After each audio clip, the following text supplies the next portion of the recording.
استحکام۔ السلام علیکم ورحمۃ اللہ۔ اللہ تعالیٰ نے اپنی دنیا میں ہر قسم کی عملی مثالیں قائم کر دی ہیں۔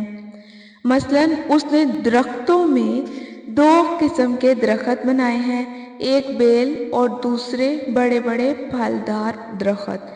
بیل مہینوں میں پھیلتی ہے اور پھر مہینوں ہی میں ختم ہو جاتی ہے۔ اس کے برعکس درخت سالوں میں تیار ہوتا ہے اور پھر سالوں اور بعض اوقات صدیوں تک زمین پر قائم رہتا ہے۔ اسی طرح دو مختلف قسم کی مثالیں کھڑی کر کے خدا اپنی خاموش زبان میں یہ کہہ رہا ہے کہ ہم کیا طریقے اختیار کریں اور کون سا طریقہ اختیار نہ کریں، کون سا کامیابی کا راستہ ہے اور کون سا ناکامی کا راستہ۔ قوم کی تعمیر کے معاملہ میں ہم کو چاہیے کہ ہم بیل کی طرح نہ پھیلیں بلکہ درخت کی طرح بڑھنے کی کوشش کریں۔ بیل کا یہ حال ہوتا ہے کہ وہ آنن فانن بڑھتی ہے مگر چند ہی مہینوں میں سوکھ کر ختم ہو جاتی ہے۔ ابتدا میں چاہے وہ ایک فرلانگ تک پھیلی ہوئی نظر آتی ہے مگر آخرکار وہ قدموں کے نیچے بھی دکھائی نہیں دیتی۔ اس کے برعکس درخت کا یہ حال ہوتا ہے کہ اگرچہ وہ سال ہر سال کے انتظار کے بعد تیار ہوتا ہے مگر اس کی جڑیں مضبوط ہوتی ہیں۔ وہ جتنا اوپر دکھائی دیتا ہے اتنا ہی وہ زمین کے اندر بھی چھپا ہوتا ہے۔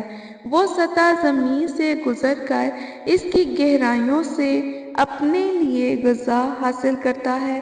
کوئی درخت جب ایک بار تیار ہو جاتا ہے تو پھر وہ 100 سال تک لوگوں کو اپنا پھل اور اپنا سایہ دیتا رہتا ہے۔ اس سے لوگوں کو صرف فائدہ ملتا ہے، کسی اعتبار سے بھی وہ لوگوں کے لیے نقصان کا سبب نہیں بنتا، وہ لوگوں کے لیے کسی قسم کا مسئلہ کھڑا نہیں کرتا۔ اسی طرح قوم کی تعمیر میں توسیع سے زیادہ استحکام کو ملحوظ رکھنا ضروری ہے۔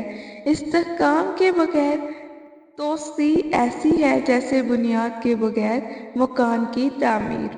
جو معاملہ درخت کا ہے وہی انسانی زندگی کا بھی ہے۔ اگر آپ ٹھوس اور دیر پا تعمیر چاہتے ہیں تو اس کے لیے آپ کو صبر آزما انتظار کے مرحلہ سے گزرنا ہوگا اور لمبے عرصہ تک مسلسل محنت کرنی پڑے گی۔ مگر اگر آپ بچوں کا کھیل بنانا چاہتے ہیں تو صبح شام میں ایسا کھیل بن کر فوراً تیار ہو سکتا ہے۔ البتہ ایسی حالت میں آپ کو اس حادثہ کا سامنا کرنے کے لیے بھی تیار رہنا چاہیے کہ جتنی دیر میں آپ کا گھر بن کر کھڑا ہوا ہے اس سے بھی کم مدت میں وہ دوبارہ زمین بوس ہو جائے گا۔ اللہ تعالیٰ نے محنت میں ہی برکت رکھی ہے۔ شارٹ کٹ اگر ہم ڈھونڈیں گے تو شارٹ کٹ سے ہماری زندگیوں میں کوئی بھی خاص بڑی میجر جو ہے وہ ہمیں فائدہ نہیں ہوگا۔ ہم شارٹ کٹ سے کچھ بھی حاصل نہیں کر سکتے۔ اگر ہم دیکھتے ہیں کہ شارٹ کٹ ہی اپنا کر ہم کوئی بھی کام کرنا چاہیں، آج کل ہمارا یہی ہوتا ہے کہ شارٹ کٹ بھی ہو اور بس کام ہو جائے۔ تو اگر ہم دیر تک محنت کرتے رہیں گے، اس کے ساتھ جٹے رہیں گے تو آپ کو پتہ ہے کہ اس کا ہمیں جو نتیجہ ہے، انجام ہے، وہ بھی کھانے کو بہت مزہ آئے گا۔ ہمیں محسوس ہوگا کہ ہاں یہ ہم نے محنت کر کے کھایا ہے یا محنت کر کے اس پہ کام کیا ہے تو جا کے ہمیں صلہ ملا ہے۔ اس صلے کو جو حاصل کرنے کا جو خوشی ہوگی وہ اس طرح شارٹ کٹ اپنا کر خوشی نہیں ہوگی۔